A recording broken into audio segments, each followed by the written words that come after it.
ನಿಜ ಈ gang rape ಆರೋಪಿಗಳು ತಾವು ಸೇಫ್ ಆಗೋದಕ್ಕೆ ಮೈಸೂರಿನ ನಿರ್ಜನ ಪ್ರದೇಶವನ್ನೇ ಹುಡ್ಕೊಂಡಿರ್ತಾರೆ. ಅಲ್ಲೂ ಕೂಡ ಲವರ್ಸ್ ಗಳನ್ನೇ ಟಾರ್ಗೆಟ್ ಮಾಡಿ ರಾಬರಿಯನ್ನ ಮಾಡ್ತಾ ಇರ್ತಾರೆ. ಫುಲ್ ಗ್ರಿಲ್ ನಡೆಸಿದಂತ ಪೊಲೀಸರಿಗೆ ಆರೋಪಿಗಳ ಕ್ರೈಮ್ ಡೈರಿಯೇ ಸಿಕ್ಕಿದೆ.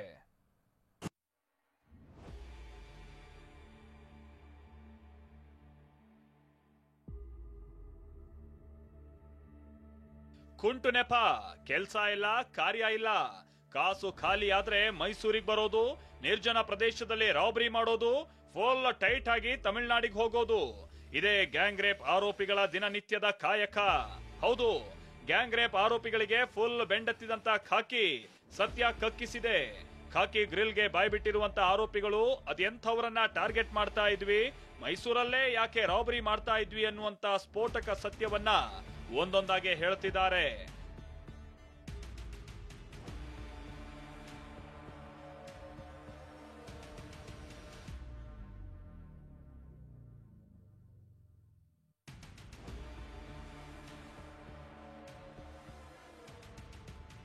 ಲಾಕ್ ಆದ್ಮೇಲೆ ಬಯಲಾಗ್ತಿದೆ ಆರೋಪಿಗಳ ಕ್ರೈಮ್ ಹಿಸ್ಟ್ರಿ.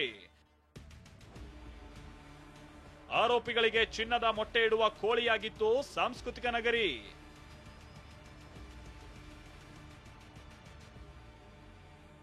ಎಸ್, ತಮಿಳುನಾಡಿನಲ್ಲಿ ತೆಪ್ಪಗಿರೋದು ಬಿಟ್ಟು ರಾಜ್ಯದ ಗಡಿ ದಾಟಿ ಮೈಸೂರಿನಲ್ಲಿ ಮಾಡಬಾರ್ದನ್ನ ಮಾಡಿ ಐವರು ಲಾಕ್ ಆಗಿದ್ದಾರೆ. ಖಾಕಿ ತನಿಖೆಯಲ್ಲಿ ಒಂದೊಂದೇ ಸತ್ಯ ಬಿಚ್ಚಿಡ್ತಾ ಇರುವಂತ ಆರೋಪಿಗಳು ಮೈಸೂರಿಗೆ ಯಾಕೆ ಬರ್ತಿದ್ವಿ, ಮೈಸೂರಿನಲ್ಲೇ ಯಾಕೆ ರಾಬರಿ ದರೋಡೆ ಮಾಡ್ತಾ ಇದ್ವಿ ಅನ್ನೋ ನಿಜಾಂಶವನ್ನ ಬಾಯ್ಬಿಟ್ಟಿದ್ದಾರೆ. ಅವರ ಮಾತು ಕೇಳಿದ ಖಾಕಿಯೇ ಒಂದು ಕ್ಷಣ ದಂಗಾಗಿ ಹೋಗಿದ್ದು ಮೈಸೂರು ಆರೋಪಿಗಳಿಗೆ ಚಿನ್ನದ ಮೊಟ್ಟೆ ಇಡುವ ಕೋಳಿಯಾಗಿತ್ತು ಅನ್ನೋದು ಗೊತ್ತಾಗಿದೆ.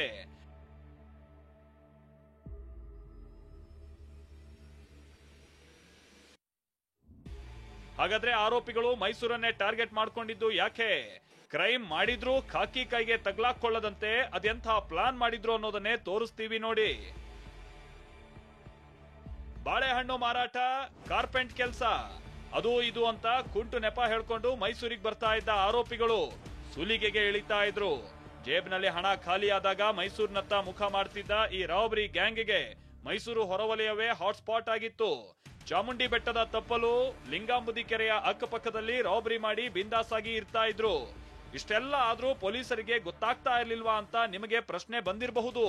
ಪೊಲೀಸರಿಗೆ ಗೊತ್ತಾಗದ ಹಾಗೆ ಪ್ಲಾನ್ ಮಾಡ್ತಾ ಇದ್ದ ಆರೋಪಿಗಳು ನಿರ್ಜನ ಪ್ರದೇಶದಲ್ಲಿ ಕುಳಿತುಕೊಳ್ಳುವ ಯುವಕ ಯುವತಿಯರು, ಲವರ್ಸ್ ಗಳನ್ನೇ ಟಾರ್ಗೆಟ್ ಮಾಡಿ ಚಿನ್ನಾಭರಣ, ಮೊಬೈಲ್, ಹಣವನ್ನ ಕಿತ್ಕೊಳ್ತಾ ಇದ್ರು.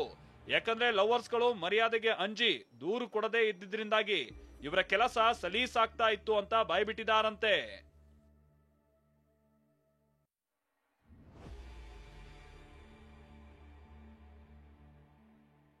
ರೇಪಿಸ್ಟ್ಗಳನ್ನ ಗಲ್ಲಿಗೇರಿಸಿ ಅನ್ನೋ ಆಕ್ರೋಶದ ಗೋಡೆ ಬರಹಗಳು ಮೈಸೂರಿನಲ್ಲಿ ಕಾಣ್ತವೆ. ಇನ್ನು ಬಂಧಿತ ಆರೋಪಿಗಳ ಕ್ರೈಮ್ ಹಿಸ್ಟ್ರಿ ಎಲ್ಲರನ್ನ ಬೆಚ್ಚಿ ಬೀಳಿಸಿದೆ. ಯಾಕಂದ್ರೆ ಬಂಧಿತರು ಆಗಸ್ಟ್ 24ರಂದು ನಡೆಸಿದ ಕೃತ್ಯ ಮೊದಲನೇದೇನಲ್ಲ. ಈ ಹಿಂದೆ ಸಹ ಕೊಲೆ, ಸುಲಿಗೆ, ದರೋಡೆಯಂತಹ ಕಿರಾತಕ ಕೃತ್ಯಗಳನ್ನು ಎಸಗಿ ಲಾಕ್ ಆಗಿದ್ರು. ಇನ್ನು ವಿಚಾರಣೆ ನಡೆಸ್ತಾ ಇರೋ ಪೊಲೀಸರೇ ಇವರ ರಕ್ತ ಚರಿತ್ರೆಯನ್ನ ಕೇಳಿ ಒಂದು ಕ್ಷಣ ಶಾಕ್ ಆಗಿದ್ರು. ಅಂದಹಾಗೆ ಅಂಧರಾದಂತ ಇವರಲ್ಲಿ 4 ಕ್ರಿಮಿನಲ್ ಬ್ಯಾಕ್ ಗ್ರೌಂಡ್ ನಿಂದಲೇ ಬಂದವರು. ಗ್ಯಾಂಗ್ ರೇಪ್ ಕೇಸ್ಗೂ ಮೊದಲು ಹಲವು ಕೃತ್ಯಗಳಲ್ಲಿ ಭಾಗಿಯಾಗಿ ದರೋಡೆ, ಸುಲಿಗೆ ಮಾಡಿ ಹಲವರನ್ನ ದೋಚಿದ್ದಾರೆ. ಸುಲಿಗೆಯನ್ನೇ ಪಾರ್ಟ್ ಟೈಮ್ ಕೆಲಸ ಮಾಡ್ಕೊಂಡಿದ್ದ ಆರೋಪಿಗಳು ರಾಬರಿ ಹಣದಿಂದಲೇ ಎಣ್ಣೆ ಪಾರ್ಟಿ ಮಾಡ್ತಿದ್ರಂತೆ. ಕೆಲಸ ಬೇರೆ ಬೇರೆಯಾದ್ರೂ ಮೋಜು ಮಸ್ತಿಗಾಗಿ ಒಂದೇ ಕಡೆ ಸೇರ್ತಿದ್ರಂತೆ. ಈ ಆರೋಪಿಗಳ ವಿರುದ್ಧ ತಮಿಳುನಾಡಿನ ತಿರುಪೂರ್ನಲ್ಲಿ 4 ದರೋಡೆ ಕೇಸ್ ದಾಖಲಾಗಿದ್ದು ಅತ್ಯಾಚಾರಿ ಆರೋಪಿಗಳಲ್ಲಿ ಓರ್ವ ಕೊಲೆ ಆರೋಪಿಯಾಗಿದ್ದಾನೆ. ಹೆಣ್ಣು ಕೊಡದ ಕಾರಣಕ್ಕೆ ಆಕೆಯ ತಂದೆಯನ್ನೇ ಕೊಲೆಗೈದಿದ್ದ ಅನ್ನುವಂತ ವಿಚಾರ ಖಾಕಿಗೆ ಗೊತ್ತಾಗಿದೆ. ಅಷ್ಟೇ ಅಲ್ಲ, ಮತ್ತೋರ್ವ 6 ತಿಂಗಳ ಹಿಂದೆಯಷ್ಟೇ ಮೈಸೂರು ಪೊಲೀಸರ ಕೈಗೆ ಸಿಕ್ಕಿಬಿದ್ದಿದ್ದ. ಯಾಕಂದ್ರೆ ಶ್ರೀಗಂಧದ ಮರ ಕದ್ದು ನಜಾರಾಬಾದ್ ಪೊಲೀಸರಿಗೆ ತಗ್ಲಾಕೊಂಡಿದ್ದ ಅನ್ನೋದು ವಿಚಾರಣೆಯಲ್ಲಿ ತಿಳಿದು ಬಂದಿದೆ.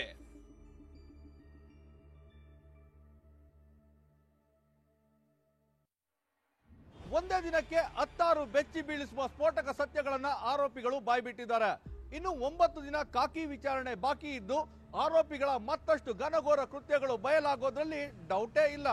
ದಿಲೀಪ್ ಜೊತೆ ರಾಮ್, TV9 ಮೈಸೂರು.